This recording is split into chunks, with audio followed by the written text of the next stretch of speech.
Hi ಎಲ್ರಿಗೂ ನಮಸ್ಕಾರ. Welcome to Rakshita Chandu ಅಡುಗೆ ಮನೆ ಕುಕಿಂಗ್ ಚಾನಲ್ಗೆ ಎಲ್ರಿಗೂ ಸ್ವಾಗತ. ಇವತ್ತಿನ ಟೇಸ್ಟಿ ಮತ್ತು ರುಚಿಕರವಾದ ನುಗ್ಗೆಕಾಯಿ ಸಾಂಬಾರನ್ನ ಯಾವ ರೀತಿ ಮಾಡೋದು ನೋಡೋಣ. ಒಬ್ಬೊಬ್ಬರು ಒಂದೊಂದು ರೀತಿ ಸಾಂಬಾರನ್ನ ಮಾಡ್ತಾರೆ, ಹಾಗೆ ರುಚಿ ಕೂಡ ಡಿಫ್ರೆಂಟ್ ಆಗಿರುತ್ತೆ. ನಾನು ಮಾಡಿರೋ ಸ್ಟೆಪ್ಗಳಲ್ಲಿ ರುಚಿಕರವಾಗಿ ನುಗ್ಗೆಕಾಯಿ ಸಾಂಬಾರನ್ನ ಮಾಡ್ಕೊಳ್ಬೋದು. ಕುಕ್ಕರ್ಗೆ ಒಂದು ಬೌಲ್ ಬೇಳೆನ ಈ ರೀತಿ ನೀಟಾಗಿ ತೊಳೆದು ಹಾಕ್ಕೊಳ್ತಾ ಇದ್ದೀನಿ. ಒಂದು ದೊಡ್ಡ ಸೈಜ್ ಒಂದು ಈರುಳ್ಳಿನ ಕಟ್ ಮಾಡಿ ಹಾಕ್ಕೊಳ್ತಾ ಇದ್ದೀನಿ.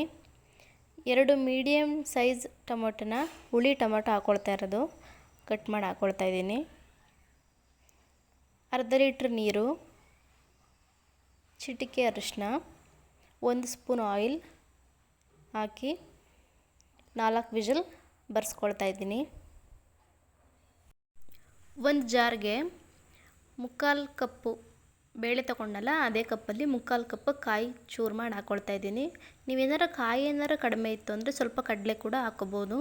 ಹಾಗೆ ಒಂದು ಮೀಡಿಯಮ್ ಸೈಜ್ ಒಂದು ಈರುಳ್ಳಿನ ಹಾಕ್ಕೊಳ್ತಾ ಇದ್ದೀನಿ. 1 ಹುಳಿ ಟೊಮೊಟೊನ ಕಟ್ ಮಾಡಿ ಹಾಕ್ಕೊಳ್ತಾ ಇದ್ದೀನಿ. ಇಲ್ಲಿ 2 ಸ್ಪೂನ್ ಖಾರ ಪುಡಿನ ಯೂಸ್ ಮಾಡಿದ್ದೀನಿ. ನಿಮ್ಮ ಖಾರ ಪುಡಿಯಲ್ಲಿ ಖಾರ ಜಾಸ್ತಿ ಇತ್ತು ಅಂದರೆ ನೀವು 1.5 ಸ್ಪೂನ್ ಹಾಕ್ಕೊಳ್ಬೋದು. ನಮ್ಮದು ಮೀಡಿಯಮ್ ಖಾರ ಇರೋದ್ರಿಂದ 2 ಸ್ಪೂನ್ ಹಾಕ್ಕೊಳ್ತಾ ಇದ್ದೀನಿ.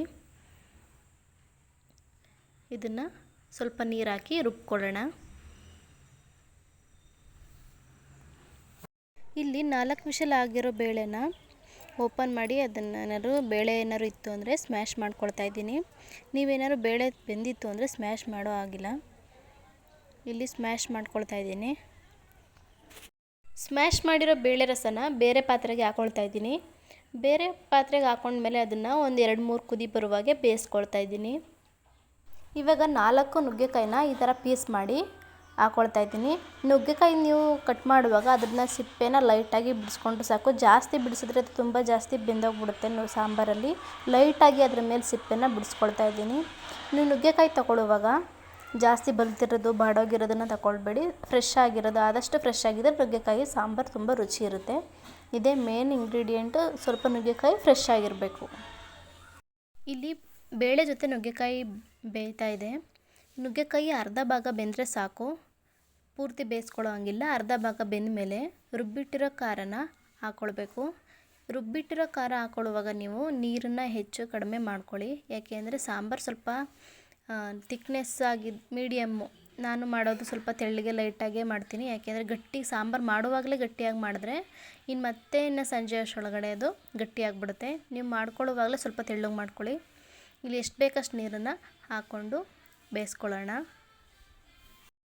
ಸಾಂಬಾರು ಸ್ವಲ್ಪ ನನಗೆ ಗಟ್ಟಿ ಅನ್ನಿಸ್ತು, ಆದ್ದರಿಂದ ಸ್ವಲ್ಪ ನೀರನ್ನು ಹಾಕ್ಕೊಳ್ತಾ ಇದ್ದೀನಿ. ನೀವು ಗಟ್ಟಿ ಇದ್ದರೆ ಸ್ವಲ್ಪ ನೀರು ಹಾಕ್ಕೊಳ್ಳಿ. ಮಾಮೂಲಿ ತೆಳ್ಳಗೆ ಇದ್ದರೆ ನೀರು ಹಾಕ್ಕೊಳ್ಳೋ ಅವಶ್ಯಕತೆ ಇಲ್ಲ. ಇಲ್ಲಿ ನೋಡಿ ನಾನು ಇಷ್ಟು ತೆಳ್ಳಗೆ ಸಾಂಬಾರನ್ನ ಮಾಡ್ಕೊಂಡಿದ್ದೀನಿ. ಸಾಂಬಾರು ಕುದಿ ಬರ್ತಾಯಿದೆ. ಈ ಟೈಮಲ್ಲಿ ನಾನು ಉಪ್ಪನ್ನು ಹಾಕ್ಕೊಳ್ತೀನಿ. ಖಾರ ಹುಳಿ ಎಲ್ಲ ಬೆಂದಮೇಲೆ ಉಪ್ಪನ್ನು ಹಾಕ್ಕೊಳ್ತಾ ಇದ್ದೀನಿ.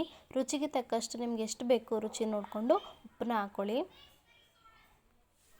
ಒಂದು 10 ನಿಮಿಷ ಸಾಂಬಾರನ್ನ ಬೇಯೋದಕ್ಕೆ ಬಿಡ್ತಾಯಿದ್ದೀನಿ. ಪಕ್ಕದಲ್ಲೇ ಒಗ್ಗರಣೆಗೆ ರೆಡಿ ಮಾಡ್ಕೊಳ್ತಾ ಇದ್ದೀನಿ. ಸ್ವಲ್ಪ ಎಣ್ಣೆ, ಸಾಸಿವೆ, ಬೆಳ್ಳುಳ್ಳಿ ಮತ್ತು ಒಣಮೆಣಸಿನ್ಕಾಯಿ 1-2 ಹಾಕ್ಕೊಳ್ತಾ ಇದ್ದೀನಿ. ಸ್ವಲ್ಪ ಹಿಂಗೆ ಹಾಕ್ಕೊಳ್ತಾ ಇದ್ದೀನಿ. ಹಿಂಗಿಲ್ಲ ಅಂದರೆ ಆಪ್ಷನ್, ಬೇಕಾದರೆ ಹಾಕ್ಕೋಬೋದು. ಇವಾಗ ಬ್ರೌನ್ ಕಲರ್ ಬರುವಾಗ ಇದನ್ನು ರೋಸ್ಟ್ ಮಾಡ್ಕೊಳ್ತಾ ಇದ್ದೀನಿ. ಇವಾಗ ಒಗ್ಗರಣೆ ರೋಸ್ಟ್ ಆಗಿದೆ. ಇದನ್ನು ಸಾಂಬಾರು ಒಳಗಡೆ ಹಾಕ್ತಾ ಇದ್ದೀನಿ.